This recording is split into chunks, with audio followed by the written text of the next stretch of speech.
elderly, and persons with disabilities. It's time to choose our leaders. Let's show up and participate in the Special Interest Group elections. Starting June through August this year, your vote, your voice. My vote, my voice. This message is brought to you by the Uganda Electoral Commission.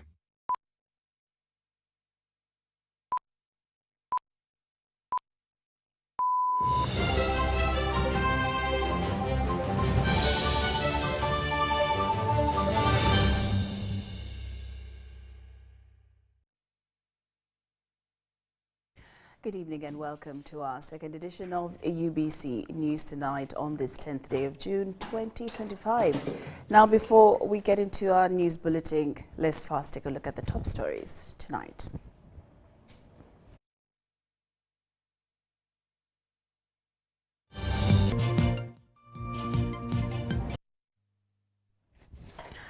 And in our top stories tonight,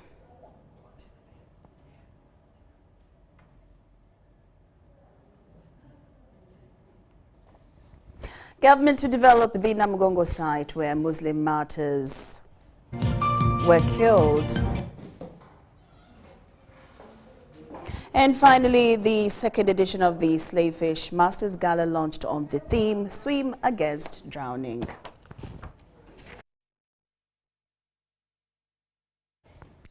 Good evening once again. I'm Lorene Masika Kazimoto and my colleague Yusuf Senyomo on sign language interpretation. We do welcome you to the second edition. Now, in our first story this evening, President Museveni and the First Lady Janet Kataha Museveni, also the Minister of Education and Sports, participated in the ongoing mass registration and renewal exercise for national identity cards at State Lodge, Nakasero. The exercise is carried out by the National Identification and Registration Authority, NIRA, and NIRA is tasked with registering all citizens and legally resident non-citizens, issuing national identification numbers, and maintaining the National Identification Register. Now, this centralized system improves the management of citizen data and support efficient delivery of government services. The renewal process at State Lodge was overseen by a team from NIRA led by Executive Director Rosemary Kisembo. Now, the new renewed ID will have improved biometric features to strengthen security and make identity verification more reliable.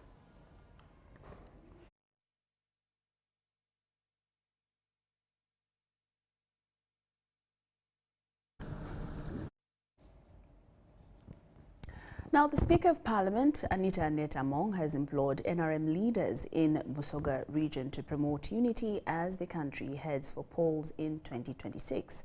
Anita had an engagement with the NRM leaders from 10 districts where she utilized the platform to campaign for the second national vice chairperson female in the Central Executive Committee of NRM come 2026. Busoga region is also a stronghold of Anita's competitor, Rebecca Kadaka, who is also eyeing the same slot.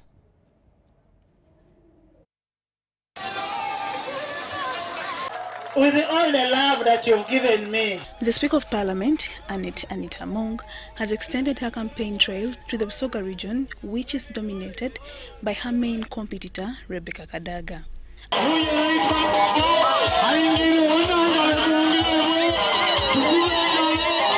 Right Honorable Anita Among. Right Honorable Anita Among is down to earth. Accompanied by the Vice Chairperson, Eastern Region, Captain Mike Mukula, Anita Among shared tips of gathering votes for the NRM party ahead of the 2026 polls. The leaders from districts including Bujiri, Namutumba, Namayingo and Mayuge, among others, were advised to promote more of unity than division. We must leave this region better than the way we got it. We must leave this region without any fights. We must bring unity to this region. Anita Among utilized the opportunity to solicit for support to join the NRM SEC as the second national vice chairperson female. She promised to support Busoga region in the fight against poverty. I want to call you home. And we sit at home. So that you know that you're sitting with your mulamu. I am not going to fight for a name, Mama Busoga. No, I'm Team Mulamu. Teammulamu.com. Teammulamu.com. And we must also tame the harshness of the army in fishing so that our youth can have optimum means of fishing without being interrupted, but also fish correctly. Some members of parliament also attended the event. I want you to forgive Baka. I am requesting that you forgive Baka. Amen. Where he has made mistakes. Amen. Mistakes are human. Amen. The engagement was extended to areas of Iganga, spreading the same gospel. I want to thank you so much. Mama, I want to thank you for supporting me. I know all the intimidation you're going through. But the good Lord says, be strong. Lydia Chomkama and Gloria Gutabinji.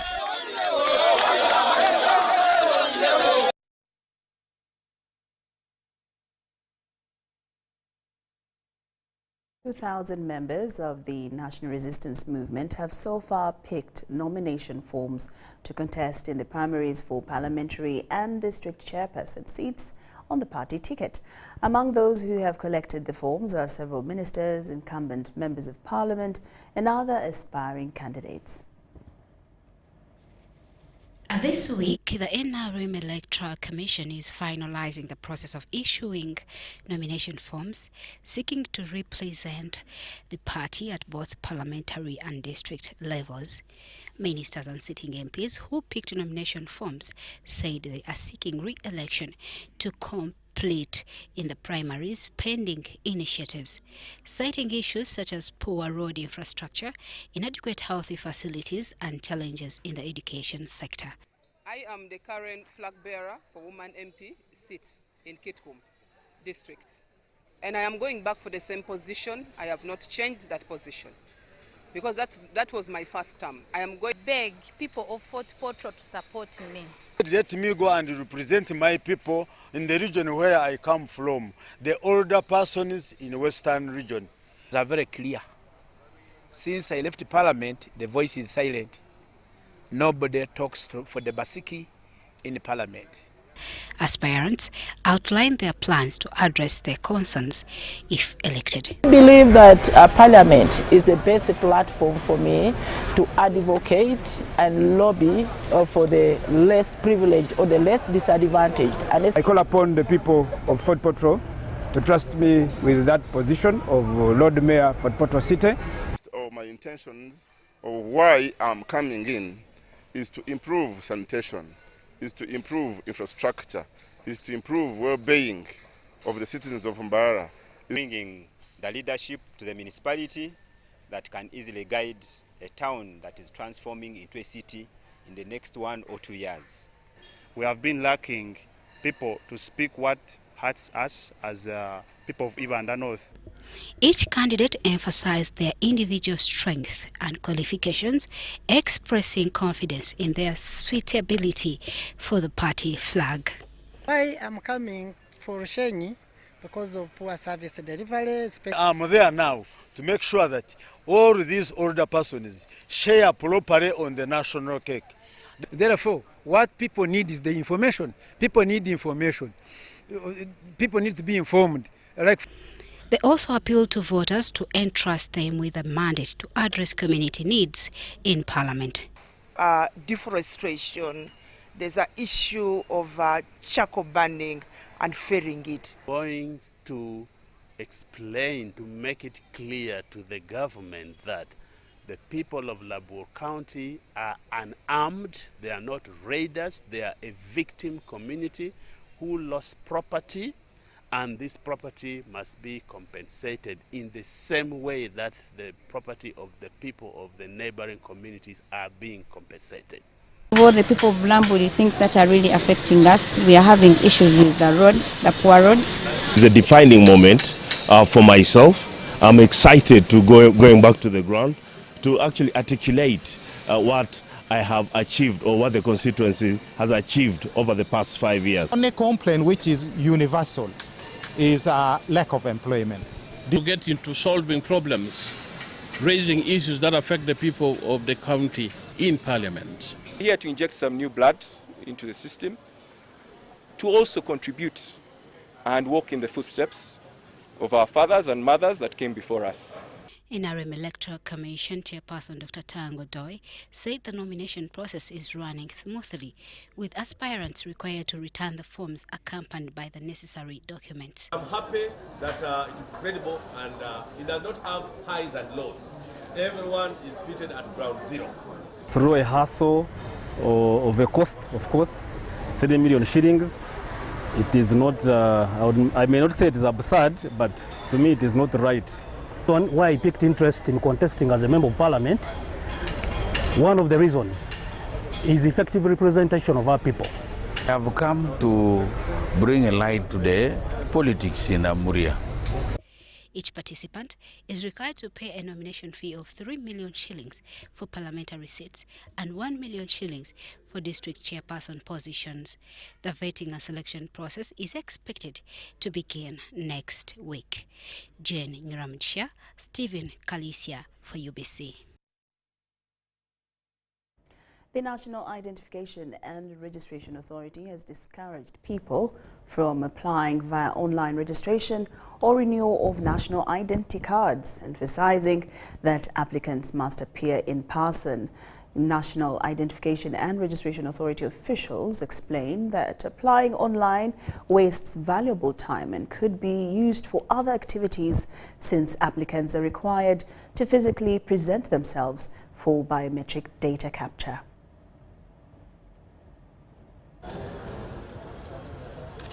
On Tuesday, May 27th, the National Identification Registration Authority NIRA launched the mass registration and renewal exercise for national identity cards at its Lubaga headquarters. In the initial phase, NIRA targeted institutions like schools, hospitals, cultural centers, and places of worship to kickstart the process.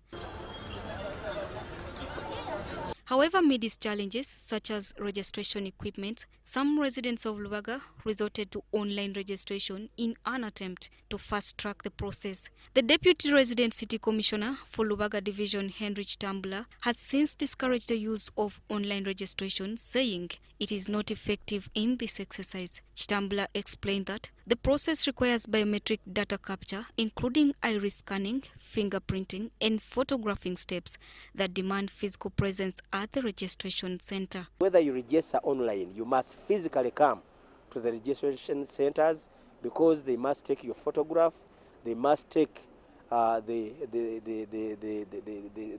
thumbprints, and so on and so forth.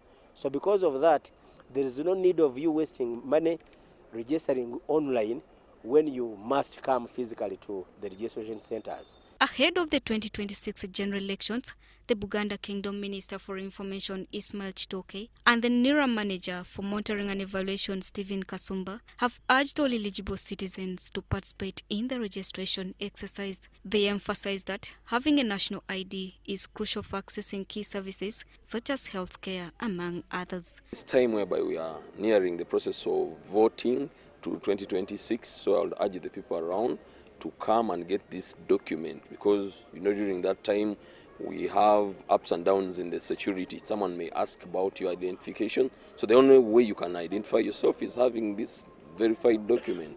So I will urge people around to come and do the needful. You cannot access any social services, that is health, education, and others, without having that national identity card. So we are calling upon the community, the people of Uganda, to turn up and register without any hesitation.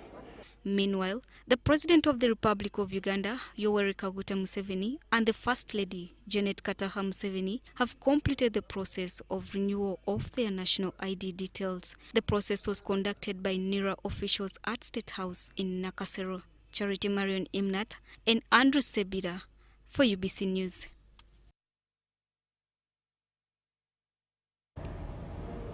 The Permanent Secretary, Ministry of Education and Sports, Kedris to the agenda, has directed all schools in the country to adopt the new curriculum. She says emphasis needs to be on creative art education to assist learners create jobs at an early stage. She made the observation while officiating on the Makere School Music, Dance and Drama, where Bikangaga emerged the winner, followed by Africa. Then Kabalega took in the third position. Students are precious and variable. God has a divine plan for each one of them. Therefore, they should take their school time very serious so that they are holistically developed in their academic work and other gifts and clubs that schools provide. Dr. Milton Wabiona of the Department of Performing Art is very vital in school as it acts as the bridge on the side of the students. As the saying goes, work without play makes Jack a dull boy. The value of the arts in education cannot be overemphasized. The arts all over the world are very critical in education in shaping the true professionals, human professionals. The arts are not just a subject, but an enabler for all other disciplines. The head teacher of the school, Martin Muyingo, acknowledged the importance of all-round education as it provides leadership skills to the learners, adding that many of the students could express themselves. The level of confidence really that we have seen, I don't see this kind of stage to demonstrate whatever they have. We have also seen a lot of creativity among our students in the number of activities that they are involved in and competed for. Atwijukira Tana Miracle, a student in Form 4, said that the new curriculum has given them education direction.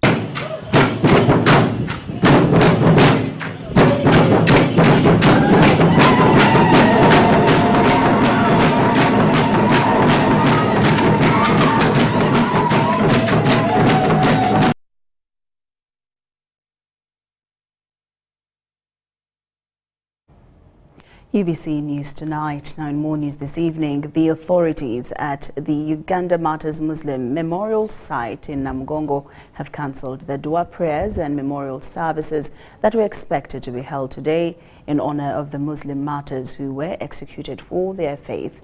The reason for the cancellation, according to the site administrators, is sabotage by the Uganda Muslim Supreme Council at Old Kampala.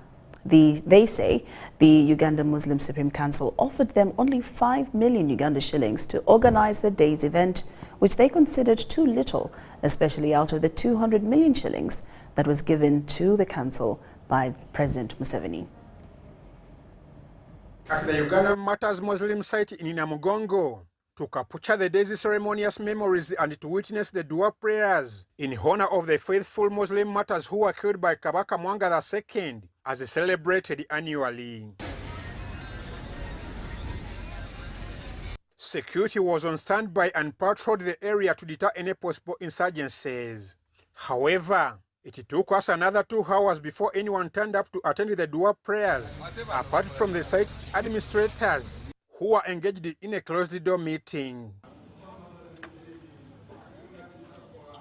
Later, people began arriving in intervals, one by one. Although the Imam had alerted the believers about the time for Salah, no dua prayers were held in memory of the Muslim martyrs. This boycott, according to the site's administrators, was in protest against what they described as a sabotage and disrespect by the Uganda Muslim Supreme Council at Old Kampala.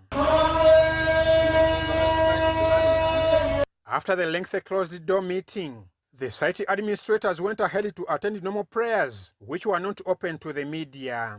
Sheikh Shudi Nyombi, who initiated the Muslim Martyrs Prayer Program in 2009, explained why they did not conduct the special dua prayers in honor of the Muslim martyrs this year.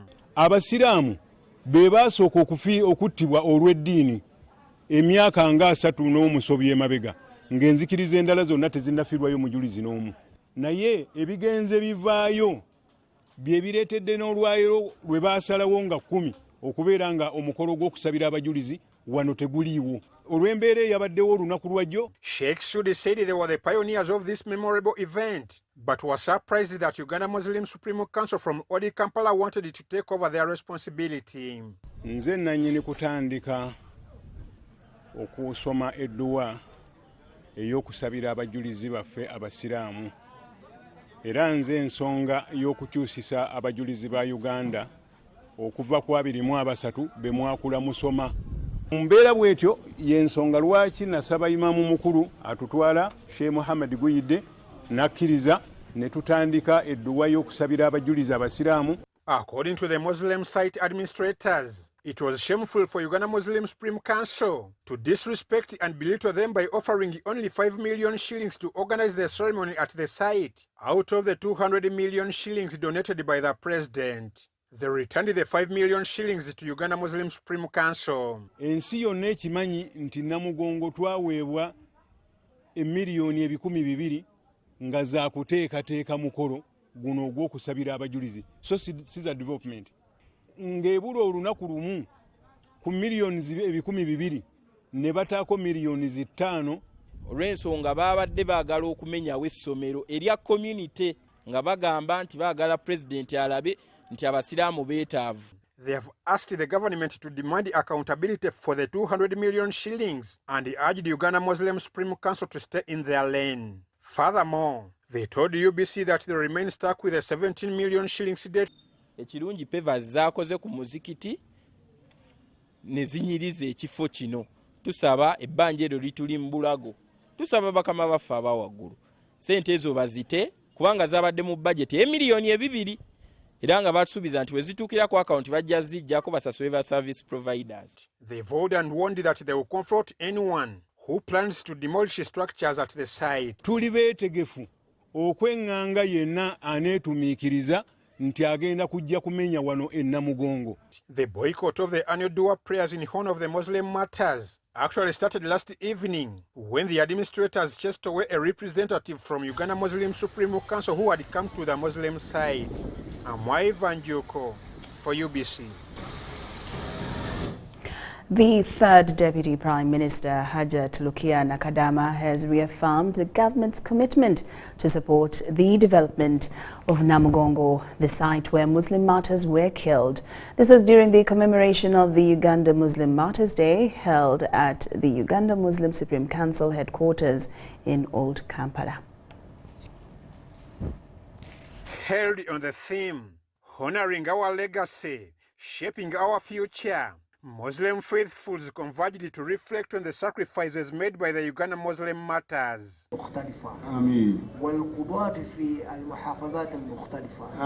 The third Deputy Prime Minister Hajat Lukia Nakadama encouraged unity and cooperation among Muslims to promote development within their communities. To say that the government is ready, His Excellency the President is ready to compensate those people who are on that land so that that land can be redeveloped, so that that place can also look like the other faiths like Catholics and the Protestants, because ours has been in a bad shape because of that encroachment that went around.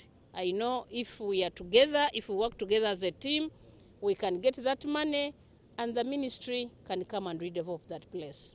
The Mufti of Uganda, Sheikh Shaban Ramadan Mubaje, said Uganda Muslim Supreme Council chose to hold the celebrations at Old Kampala rather than Namugongo, where the actual martyrdom took place, due to logistical and strategic reasons. Twagezezaako ne twalabye nga we are time bad tulina kubeera nti bannaffe tubajjukira tujja kulongoosa ekifo ekyo ekiseera ekinaddirira lw'okubanga badde omukolo guno teguyinza kusukka olunaku lwe twateekawo. N'olwekyo kwe kusalawo olwaleero okujja wano tuddemu tukolere wano n'omwaka ogujja inshallah tusuubira nti ekifo ekyo kinaaba kiri clear bulungi kubanga mulimu structures mulimu kiosks abo kioski nabo balina ebizibu byabwe tulinamu essomero eritakola okiryalinga ikemu eyo ebeere ng'esobola okubeerako omukolo nga guno kyetaaga nga ekifo ekyo kimaze okulongoosebwa. N'olwekyo tukikoze olwaleero omukolo guno ne gubeera wano. The event was attended by several dignitaries, including the ambassador of Iran to Uganda, district cards, school children, among others. Amwaiva Njuko and Mike Bakabulindi for UBC. UBC News Tonight. Now, the Minister for Energy and Mineral Development, Ruth Nankabirwa, has reaffirmed government's commitment of investing in Uganda Electricity Distribution Company Limited for reliability and reduced tariffs. She was speaking at the annual general meeting where she said the company was given a leeway to borrow $50 million from Absa Bank for maintenance spending. The Minister for Energy and Mineral Development has assured the public of sustainable maintenance programs being taken by the Uganda Electricity Distribution Company Limited. She said Electricity Regulatory Authority had stopped investment on power distribution since 2022, and this left many transformers with minimal maintenance. So the plan that UEDCL has, with the money that they have, plus the money that we authorized them to borrow, the $50 million from Absa, they are going to make sure that they have purchased enough material, enough equipment like transformers to make sure that we handle the issue of overload. During the company's AGM, the ministry reaffirmed government commitment of investing more capital in the company in order to prioritize services than profits. We have our budget, which we submitted in cabinet for capex for UEDCL, so that after maybe 5 years or 3 years, we leave them operate, having injected capital in the company.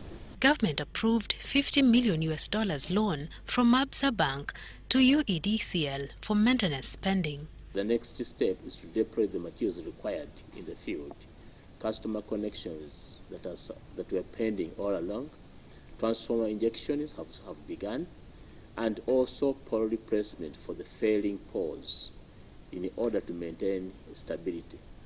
Our portfolio for investment in transformers so far has increased. Initially we had planned to invest 518. Now we are looking at an insertion of about 600 transformers.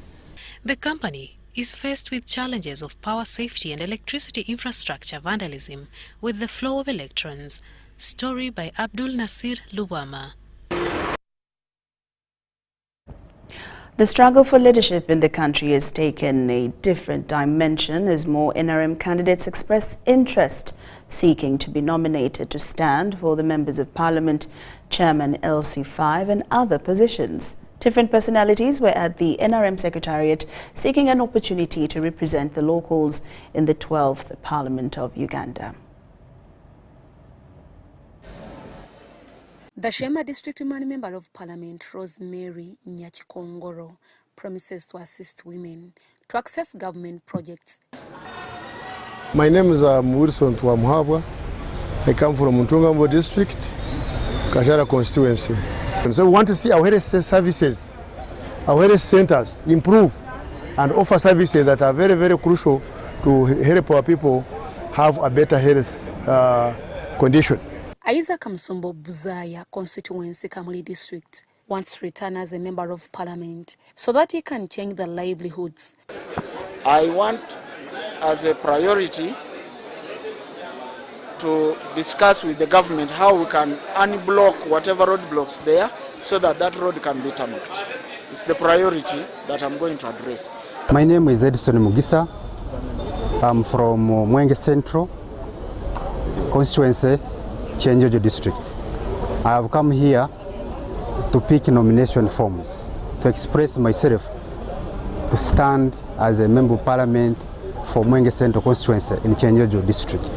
Meanwhile, Anyakoita Cecilia wants to contest for Katakwi District Woman Member of Parliament. Particular, my constituency, Tingay, I want to see the girl child thrive.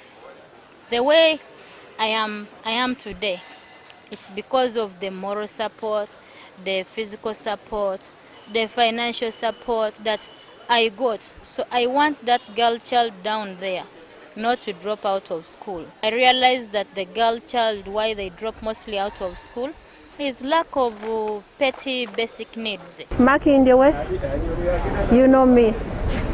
Maki in the West, you know me. We've been together, we've worked together. You have groomed me. You have turned me who I am. So I am you and you're me. So here we are again to turn our lives around. I am Otto Edward McMott, aspiring Member of Parliament for Agago County. I'm trying to get the flag for NRM to become the Member of Parliament for 2026-2031. My name is Philip Tumkunde Damira, an aspiring candidate for Nakaseke North constituency, Nakaseke district, but there's still a lot to be done. This is why we are here. We are here to inject some new blood into the system, to also contribute and walk in the footsteps of our fathers and mothers that came before us. Kunda Allen Kajina from Churhura, aspirant woman MP, Churhura district. Today I give the glory to God. I've picked my nomination form, and it is one of the signs that I'm very serious to go and serve my country and to serve my people of Churhura. Tito Ivan, who is aspiring for the post of Workers MP, that is a national post. I've come to represent the workers, and I'm moving the whole country to look for votes and support. I have to call upon my supporters that this time around we'll make it. My name is Adupa White Felix from Kyoga County, Amolata district. As you can see, today I've picked the nomination forms, and it marks the beginning. We unite. Our leaders are not helping us to unite, so that is one of the main problems that my people face. My name is Angozo Abdul Kadri. I hail from Terego West constituency, that is in Terego district. I have finally picked the nomination form for expression of interest as a Member of Parliament for Terego West.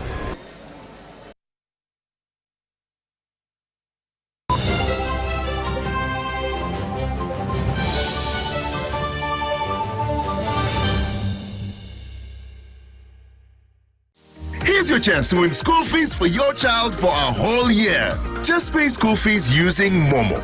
Dial *165 *80#. Select option 2 for school pay. Select option 1 to pay school fees. Enter the student number and amount and approve the transaction. You will now enter the draw to win school fees.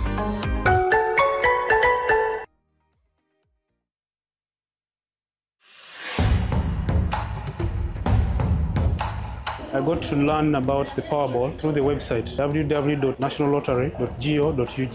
Played Powerball tickets worth 5,000, used an option of quick pick, and that's how I was able to be the lucky one to win 35 million. I checked my tickets online and I found out that I had winning numbers. The feeling was incredible and full of excitement. I would advise everyone who is 18 and above that whatever you're seeing here exemplifies reality. And I want to take this opportunity to thank Uganda National Lottery for bringing us this opportunity to win millions. Uganda National Lottery. Dream, play, win. Hello, Kampala, Uganda. In response to the national call of strengthening the traffic security, Good Products Group HGO brand has officially launched the Rider Selection Campaign. Registration is now open. Visit www.riders.hgo.com. Complete your registration now for a chance to win exciting prizes including motorcycles, exclusive HGO gift boxes, and official rider vests, all while promoting safe riding awareness. This is how to participate. Pay the registration fee, invite 3 friends to form a team of 4, and your registration fee will instantly be refunded. Begin your journey of honor today. Don't miss this opportunity. Join the challenge, promote road safety, and become a pioneer rider. For details, visit the official Good Products website at www.hgo.com or call toll-free 0800-335-555 or visit our offices at Kingdom Kampala 3rd floor to register now and win prizes worth millions.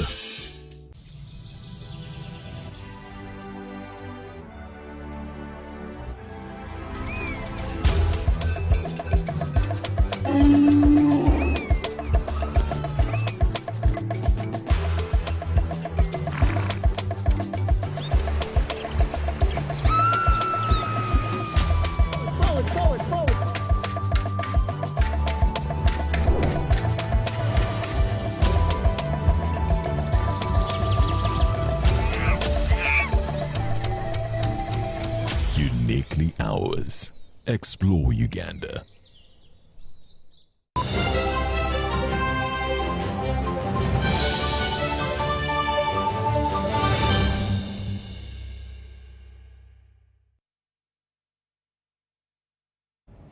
Welcome back from that break. We're glad you're still with us. Now in more news this evening, fear has gripped communities in Serere district following the tragic death of a local resident who was killed by a crocodile on Lake Kyoga. Now 48-year-old Beatrice Kokoi was attacked while drawing water from the lake. Her body was later recovered on Sunday morning with the crocodile still feeding on her remains. Now the State Minister for Fisheries, Helena Doa, is calling for the urgent deployment of wildlife officers and conservation experts to prevent further attacks and safeguard the residents.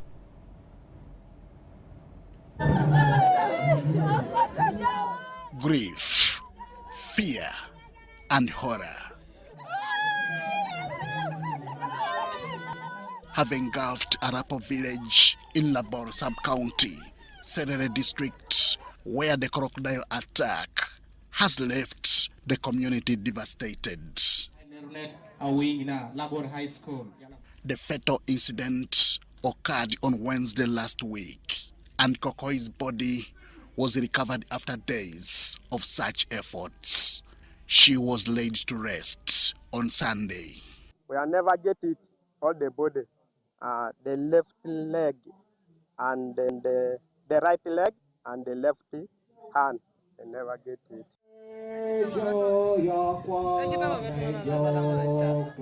Despite the barrier, residents remain in fear of further crocodile attacks.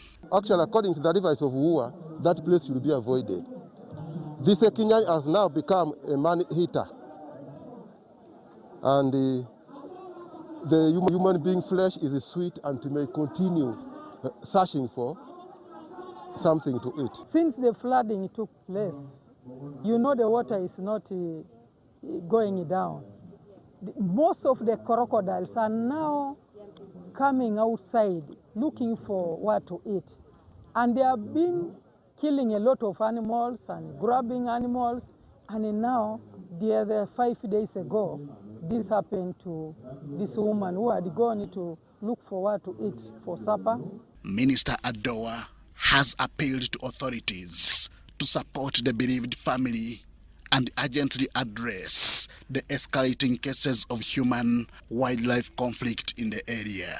As advance human capital development and achieve the Sustainable Development Goals. Permanent Secretary at the Ministry of Gender, Labour and Social Development, Agri David Chibenge, emphasized that a higher budget would help standardize childcare and learning. We have the details. Early childhood development, from conception to age 8, is a crucial window that shapes lifelong health, learning and productivity. The Permanent Secretary, Ministry of Gender, Labour and Social Development, Agri David Chibenge, highlighted the ministry's challenges in expanding access to quality pre-primary education. Emergencies that include the COVID pandemic, Ebola, and other disruptions to service delivery and household functioning. 2, regression of children development between 3 to 5 due to inadequate access to quality care and early learning. Chibenge stressed that to achieve the SDGs, the government must increase budget allocation for early childhood development. Vision 2040, Uganda prioritizes human capital development as a key driver for inclusive growth and national transformation. Investment in ECD is therefore not just a social imperative, but a strategic economic development decision.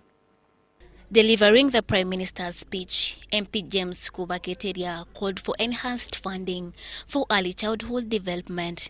Ladies and gentlemen, strengthening human capital development, our most strategic path to sustainable growth, through deliberate investment, the capacities of our people, especially our children, beginning with the youngest, that we will build a skilled, resilient, and inclusive workforce capable of driving Uganda's transformation.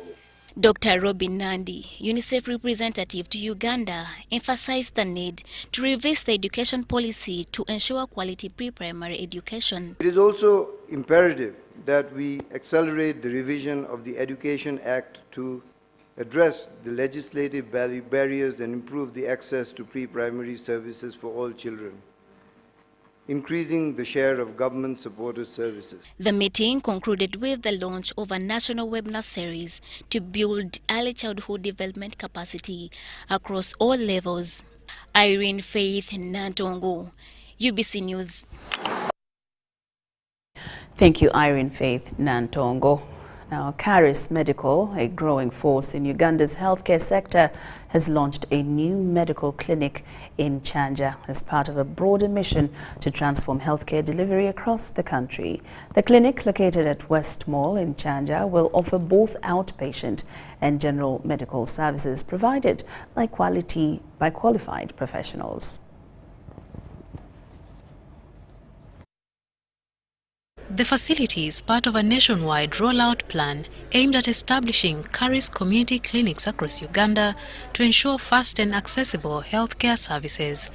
We come in to bridge the gap between excellent healthcare and definitely the service that people need. So we come in to bridge the gap. They need especially those services that our people around would have to move to seek far areas. A major project under this plan is the $15 million 125-bed Caris hospital in Gayaza Lutete, expected to open in 2027, focusing on women and children's health. So we'll be treating all manners of illnesses. However, we also plan to do a lot of specializations. Right behind me, that's probably the first well-designed radiology center in Kampala. You know, you can't see it, it's under the basement now, so you can't see it very well. But that's really, really well designed, thoughtfully designed, and we'll do all manners of diagnostics there, whether it's imaging or MRI, CT scan, mammogram, and everything. And so you think about super specializations in this area, from treating all non-communicable diseases and to the common illnesses that we do every day. The hospital will also host a Christian nursing university with a capacity to train 400 students. It's a first-class facility and averagely priced to cater for all Ugandans. So from our part, we are so excited to have this facility in the area. Guided by values of excellence, integrity, hospitality, and compassion, Caris Medical is shaping a new era of healthcare by investing in infrastructure, education, and access. We take a short break, but return with more stories after these messages.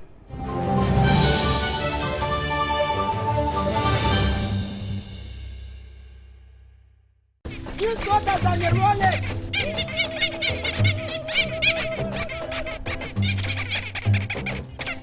Bobby, again!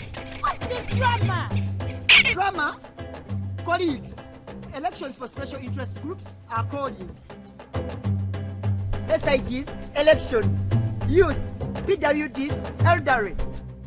It's time to vote for our leaders, June through August. From village to parish to district to nationals, youth, PWDs, elderly. It's time, go vote your leaders. No! F-O-B! Elections are supposed to be peaceful. Easy vote, okay? Youth, elderly, and persons with disabilities. It's time to choose our leaders. Let's show up and participate in the special interest group elections. Starting June through August this year. Your vote, your voice. My vote, my voice. This message is brought to you by the Uganda Electoral Commission.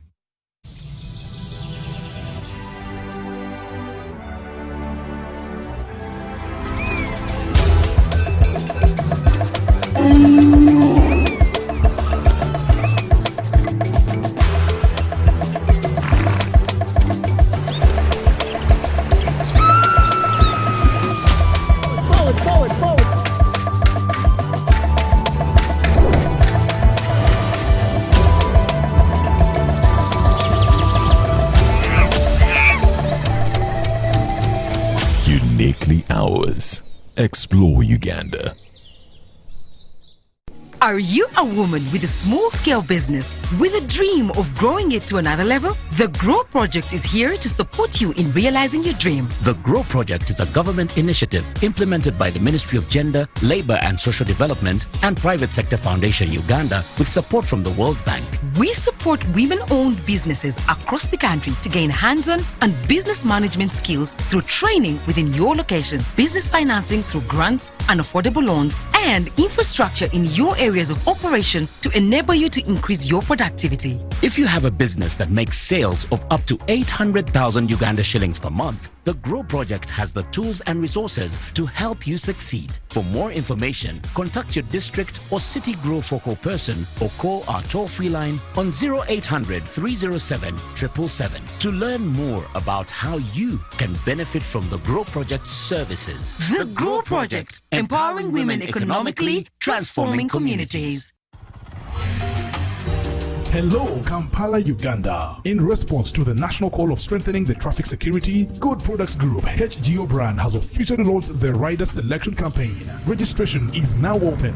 Visit www.riders.hgo.com. Complete your registration now for a chance to win exciting prizes including motorcycles, exclusive HGO gift boxes, and official rider vests, all while promoting safe riding awareness. This is how to participate. Pay the registration fee, invite 3 friends to form a team of 4, and your registration fee will instantly be refunded. Begin your journey of honor today. Don't miss this opportunity. Join the challenge, promote road safety, and become a pioneer rider. For details, visit the official Good Products website at www.hgo.com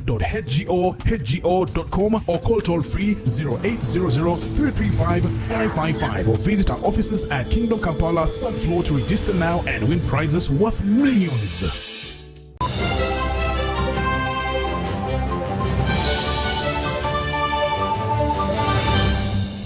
Brought to you by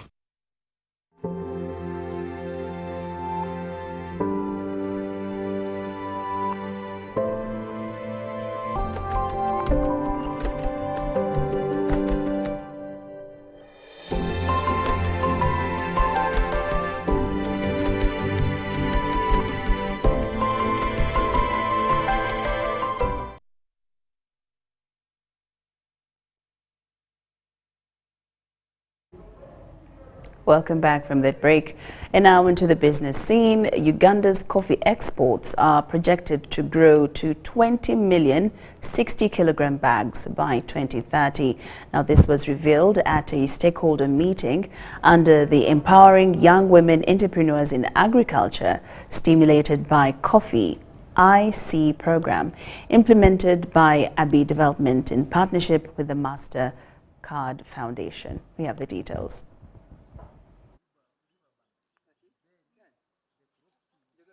Uganda currently earns about $1.5 billion per annum from coffee exports, with production standing at 8.2 million 60-kilogram bags. And as a group now, we are at 8.4 million bags of coffee produced in Uganda.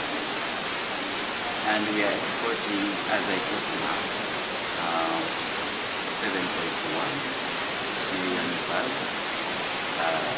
For the year April 2024 to May 2025, where we have earned around $1.9 billion. And government has invested in quite a lot. Government has provided plant material for the process.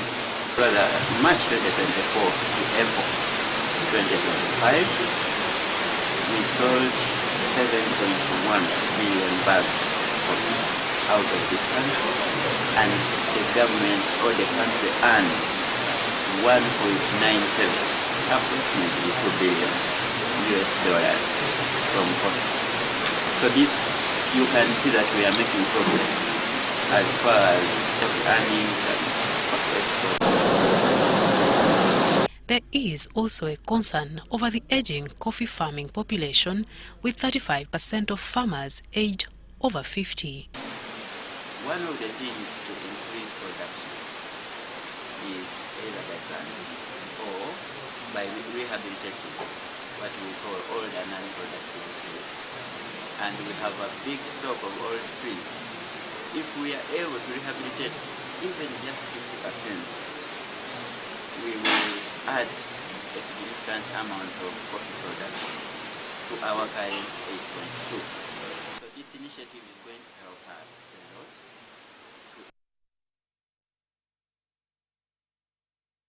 As Uganda approaches the end of the 2025-26 financial year, traders are urging the government to harmonize taxes ahead of the upcoming national budget reading. Now, speaking through the chairperson of the Uganda National Traders Alliance, Godfrey Katongole, the traders are calling for a reduction in the import duty from the current 35% to 20%. We have the details.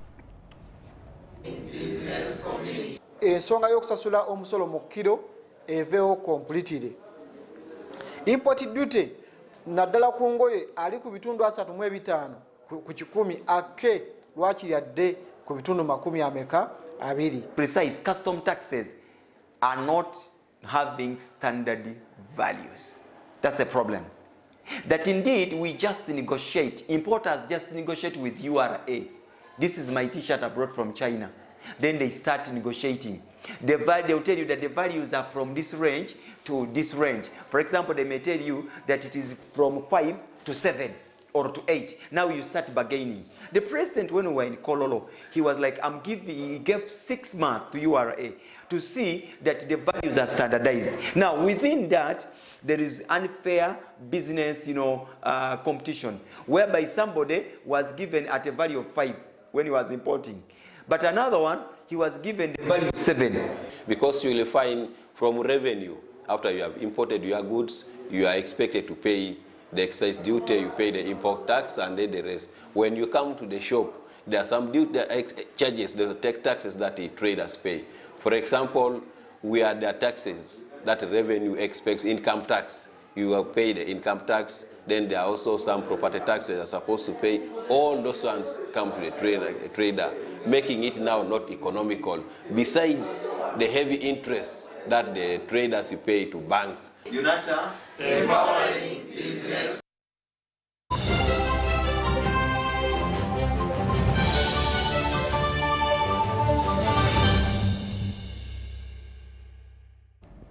And now into the world of sports. The second edition of the Sailfish Masters Gala has been launched under the theme Swim Against Drowning.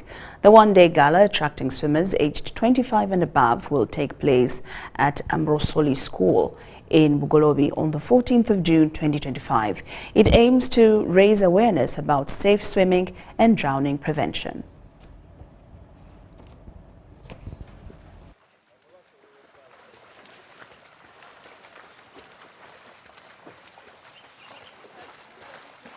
With swimming facilities rapidly increasing in the country, Sailfish Swim Club is using this opportunity to sensitize the public about swimming safety and drowning prevention. This was announced at the launch of the second edition of the Sailfish Masters Gala, scheduled for this weekend. Now the Masters Gala targets swimmers or adults who are 25 years and above, and we have 8 age categories. We have 25 to 29, 30 to 34, 35 to 39, 40 to 44, 45 to 49, 50 to 54, 55 to 59, and 60 years and over. It's that kind of event which does not only attract expert swimmers or competitive swimmers, if I may say. We encourage all kinds of swimmers as long as you can finish a length of the pool, which is 25 meters. We shall have all the different strokes, that is butterfly, backstroke, breaststroke, freestyle. All those will be swum in 25 meters and 50 meters. Swimming, one besides promoting a healthy lifestyle, we are also promoting, we're using swimming. Swimming is the #1 layer when it comes to drowning prevention. So we are promoting a drowning-free country, and we know that there's lots of adults that drown throughout the year. So by having such events, some people here will give you testimonies that they started just to learn it as a skill, and they're now are picking a lot of interest in the Masters Gala. So we can call it Swim Against Drowning. So the theme, Swim Against Drowning. And you never know when you need to save your own life or another person's life. But I discovered the Masters Gala and it got me back into the water. You have to prepare yourself to participate in the swimming gala. And the preparation is part of the fun. That's where you have to work yourself. You have to come on a Saturday morning at 7 o'clock, which means Friday night means you go home early. Basically, it makes you change your life and you start focusing on being fit. Winners will receive medals and awards, courtesy of sponsors, including the Ambrosoli School, Seven Hills School, MultiChoice, and Absa Bank, Uganda. So Ambrosoli is a community school, so we enjoy doing things with the community. So the gala means a lot to us because swimming is a beautiful physical exercise, and we're so happy when we have people from other parts of Kampala, being a community school. So yeah, we hope to be there, and we hope to be, the best way we can teach our children is to actually inspire them and model it as adults. So we're hoping that by sponsoring this event, our kids will not see sports as something that stops when you finish, and it's something that you keep going up until you're 100. This second edition is anticipated to be both competitive and fun, and is slated for Saturday the 14th of June 2025 at Ambrosoli School in Bugolobi from 10 a.m. to 3 p.m.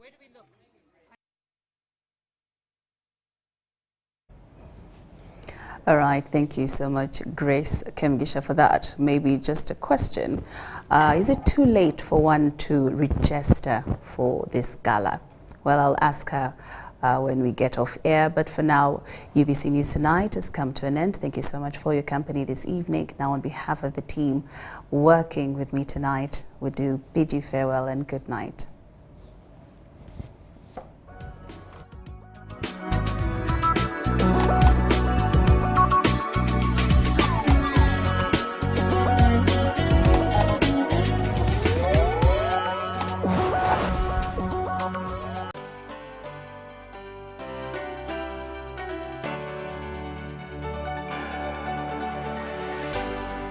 UBC, inspiring Uganda.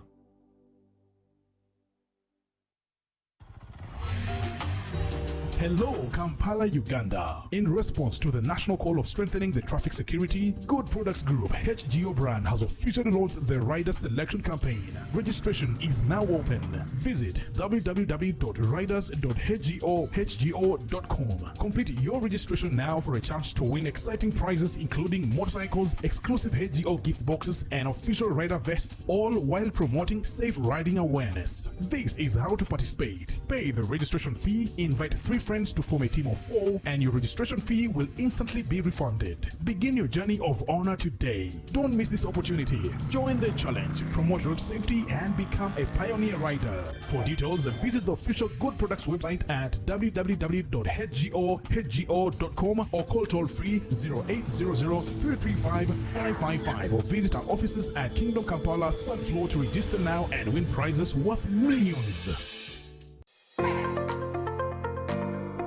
The Minister of Finance, Planning and Economic Development will read the budget speech for the financial year 2025-2026 under the theme Full Monetization of Uganda's Economy through Commercial Agriculture, Industrialization, Expanding and Broadening Social Services, Digital Transformation and Market Access. Please listen to the budget speech on 12th June 2025 to know the budget priorities and the opportunities it presents. Our budget, our responsibility. This message is brought to you by the Ministry of Finance, Planning and Economic Development.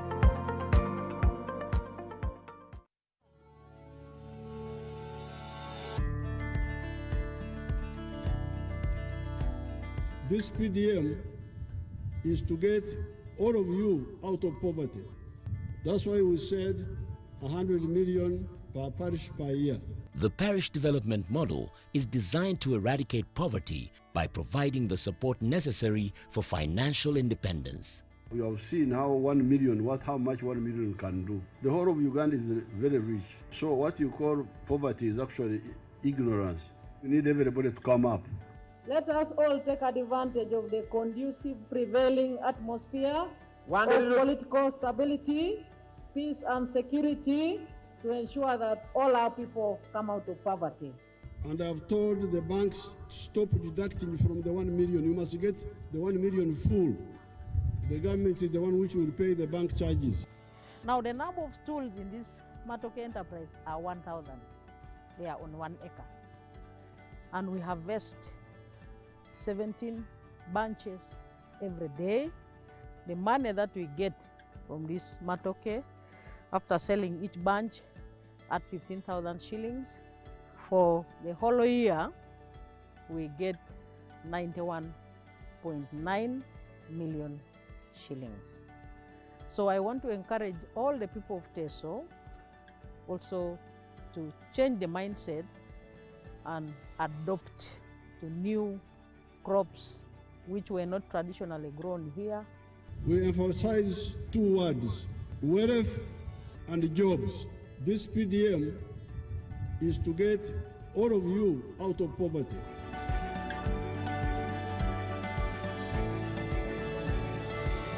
This message is brought to you by the Ministry of ICT and National Guidance.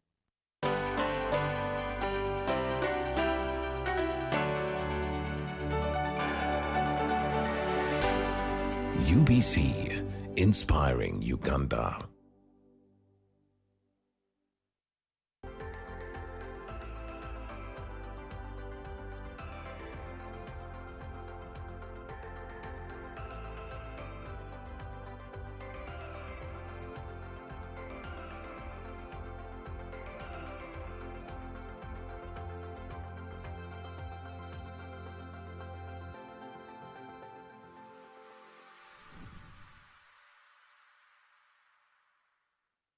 Thank you.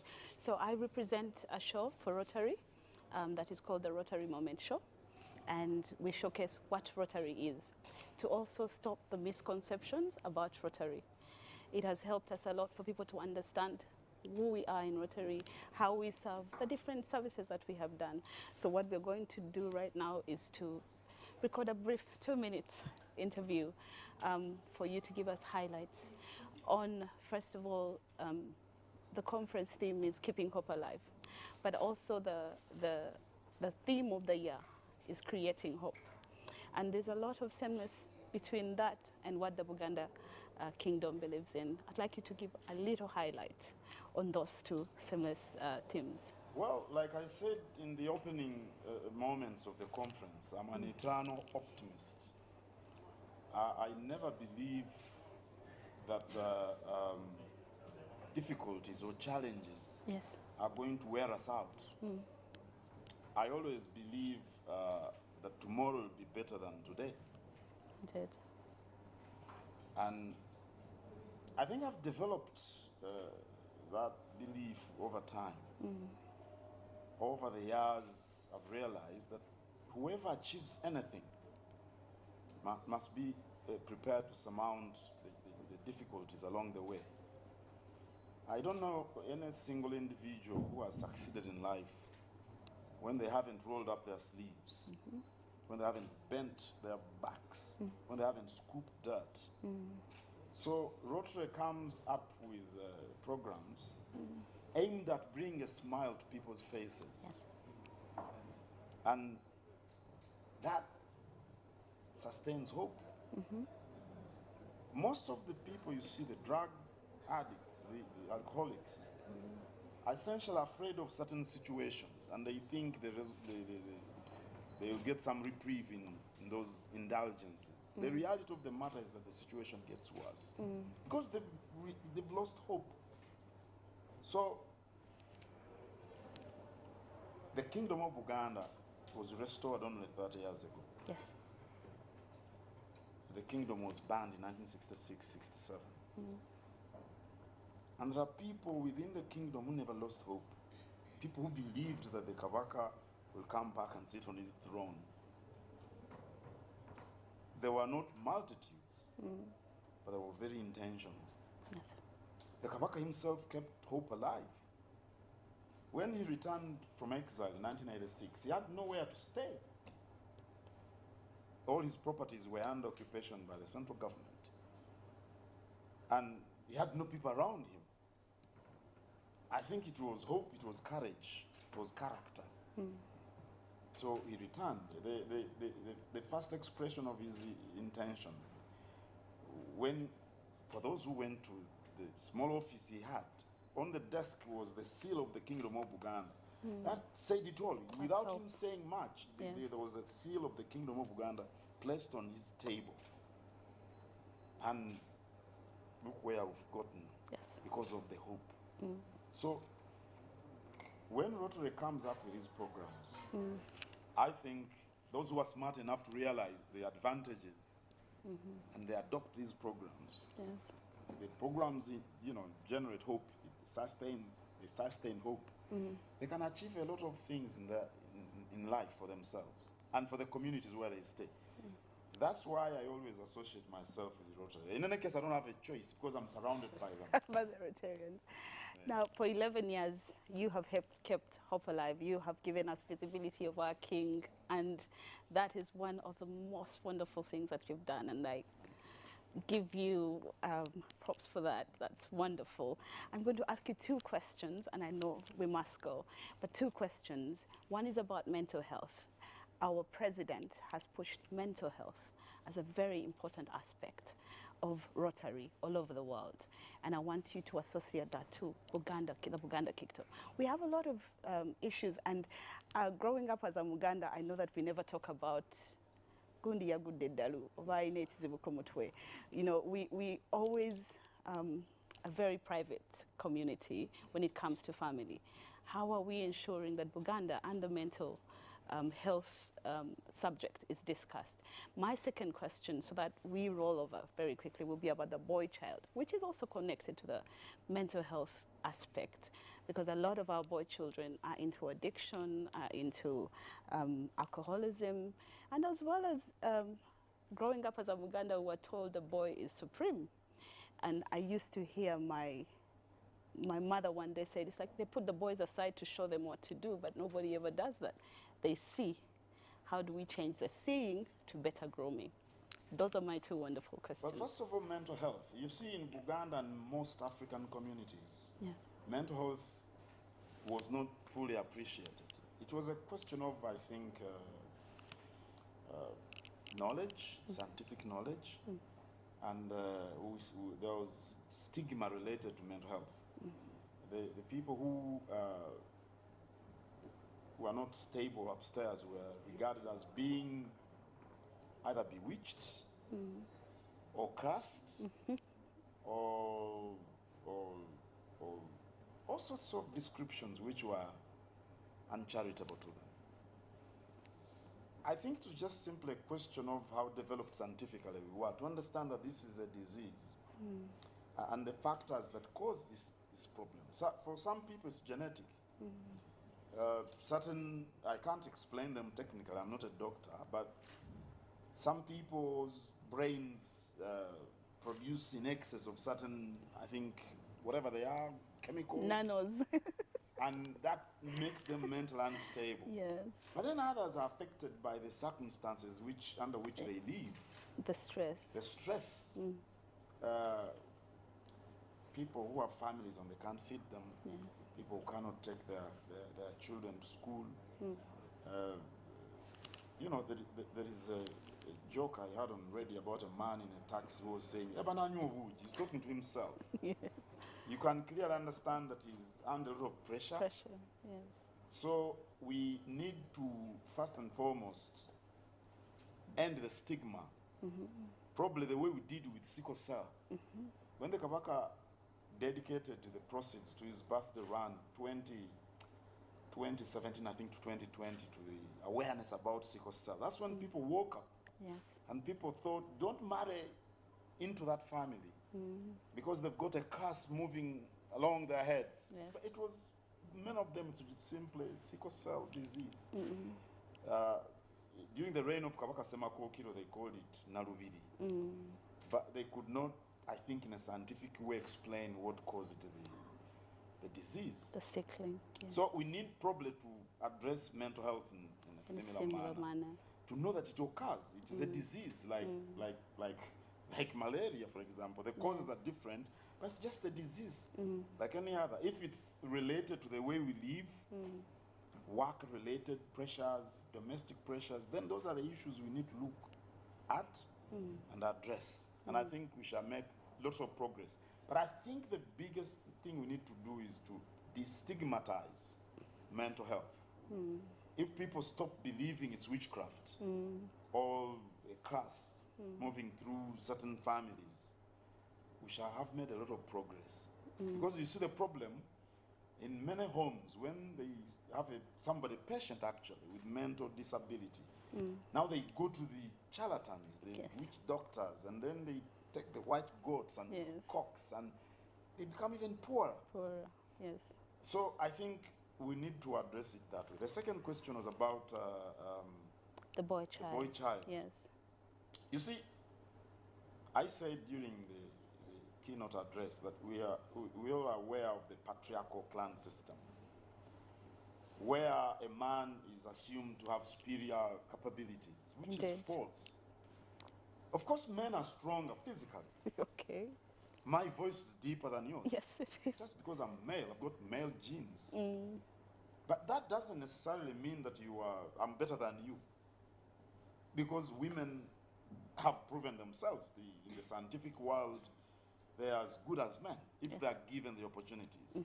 But of course, there are certain roles that are going to be played by the women. I can't give birth, because I don't have a womb that can carry a baby. You have a womb. And so many other things. I don't have the breasts to feed a baby. You have. So there are areas which are going to be dominated by the women. Yes. And there are areas which are going to be dominated by the men. I think if you subscribe to the evolution theories, yes, and if you appreciate that we've been here for millions of years, life was precarious millions of years back. There needed species that were strong enough to protect the family and survive. I think that's where the male dominance comes from. But if you are religious and you quote the Bible where the man is referred to as the head of the family, that is simply about responsibility. Yeah, because every community must have leadership everywhere. Yes. Even animals have leadership. So the family must have leadership. Somebody must be the leader. In God's wisdom, it was the man. But that doesn't make the man any superior. It just makes him the one in charge. And that's why it is very important about the boy child. If you are spiritual and you believe you are the head of the family, then you better be groomed to assume that responsibility. Yes. But then if you are a scientist and you believe in evolution, then you should be able to understand why the male species are stronger than the female species physically. There are factors why that is so. I think what is key is to ensure that we offer opportunities to the children equally, girls and boys. We tell the boys what they should expect in life. Many people I know talk about equality. It's not, they talk about these things. Empowerment. Yes. I think the men are going to continue playing a significant role in families, and we are better off training the boy child properly for